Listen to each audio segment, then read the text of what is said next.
સૌ કોઈ જે રાહ જોતા હતા તે પરિણામ આજે આવશે. પરિણામને લઈને ભારતીય જનતા પાર્ટીનું આ મુખ્ય કાર્યાલય ગુજરાતનું જે છે તેના દ્રશ્યો તમે જોઈ રહ્યા છો કે અત્યારે હાલ તમામ જગ્યાએ ફરી એકવાર મોદી સરકારના પોસ્ટરો જે છે તે લાગ્યા છે. અબકી બાર 400 પારના પોસ્ટરો જે છે તે પણ લાગ્યા છે. મહત્વનું છે કે ટૂંક સમયની અંદર જે પરિણામ જે છે તે આવશે. પરિણામ પૂર્વે જ ભારતીય જનતા પાર્ટીના મુખ્ય કાર્યાલય ખાતે બિગ સ્ક્રીન લગાવવામાં આવી છે અને બિગ સ્ક્રીન ઉપર ફક્ત ને ફક્ત ન્યૂઝ 18 ગુજરાતી જે છે તે જોવામાં આવી રહ્યું છે. સાફ રીતે દર્શાવી રહ્યું છે કે લોકોના મનની વાત જે છે તે સમાચારના માધ્યમથી પહોંચાડી રહ્યું છે અને આ પ્રકારના દ્રશ્યો જે છે તે જોવા મળી રહ્યા છે.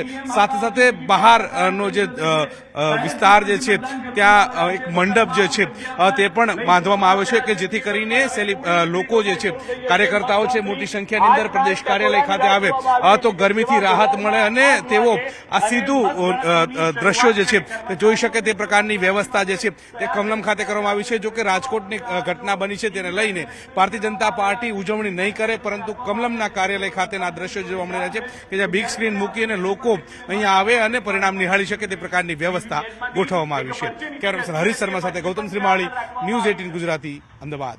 સૌ કોઈ જે રાહ જોતા હતા તે પરિણામ આજે આવશે. પરિણામને લઈને ભારતીય જનતા પાર્ટીનું આ મુખ્ય કાર્યાલય ગુજરાતનું જે છે તેના દ્રશ્યો તમે જોઈ રહ્યા છો કે અત્યારે હાલ તમામ જગ્યાએ ફરી એકવાર મોદી સરકારના પોસ્ટરો જે છે તે લાગ્યા છે. અબકી બાર 400 પારના પોસ્ટરો જે છે તે પણ લાગ્યા છે. મહત્વનું છે કે ટૂંક સમયની અંદર જે પરિણામ જે છે તે આવશે. પરિણામ પૂર્વે જ ભારતીય જનતા પાર્ટીના મુખ્ય કાર્યાલય ખાતે બિગ સ્ક્રીન લગાવવામાં આવી છે અને બિગ સ્ક્રીન ઉપર ફક્ત ને ફક્ત ન્યૂઝ 18 ગુજરાતી જે છે તે જોવામાં આવી રહ્યું છે. સાફ રીતે દર્શાવી રહ્યું છે કે લોકોના મનની વાત જે છે તે સમાચારના માધ્યમથી પહોંચાડી રહ્યું છે અને આ પ્રકારના દ્રશ્યો જે છે તે જોવા મળી રહ્યા છે.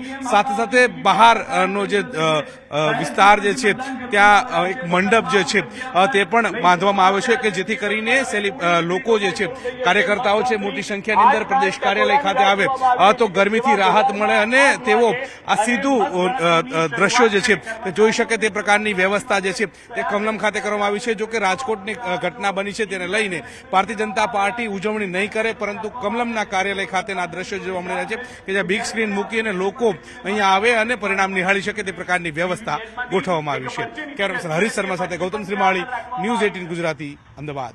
સૌ કોઈ જે રાહ જોતા હતા તે પરિણામ આજે આવશે. પરિણામને લઈને ભારતીય જનતા પાર્ટીનું આ મુખ્ય કાર્યાલય ગુજરાતનું જે છે તેના દ્રશ્યો તમે જોઈ રહ્યા છો કે અત્યારે હાલ તમામ જગ્યાએ ફરી એકવાર મોદી સરકારના પોસ્ટરો જે છે તે લાગ્યા છે. અબકી બાર 400 પારના પોસ્ટરો જે છે તે પણ લાગ્યા છે. મહત્વનું છે કે ટૂંક સમયની અંદર જે પરિણામ જે છે તે આવશે. પરિણામ પૂર્વે જ ભારતીય જનતા પાર્ટીના મુખ્ય કાર્યાલય ખાતે બિગ સ્ક્રીન લગાવવામાં આવી છે અને બિગ સ્ક્રીન ઉપર ફક્ત ને ફક્ત ન્યૂઝ 18 ગુજરાતી જે છે તે જોવામાં આવી રહ્યું છે. સાફ રીતે દર્શાવી રહ્યું છે કે લોકોના મનની વાત જે છે તે સમાચારના માધ્યમથી પહોંચાડી રહ્યું છે અને આ પ્રકારના દ્રશ્યો જે છે તે જોવા મળી રહ્યા છે.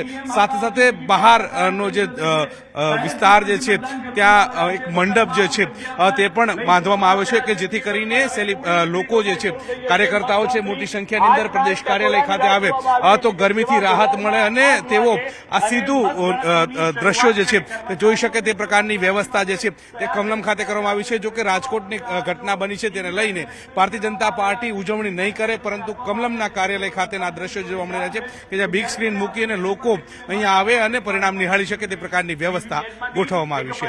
કેમેરામેન હરીશ શર્મા સાથે ગૌતમ શ્રીમાળી, ન્યૂઝ 18 ગુજરાતી, અમદાવાદ.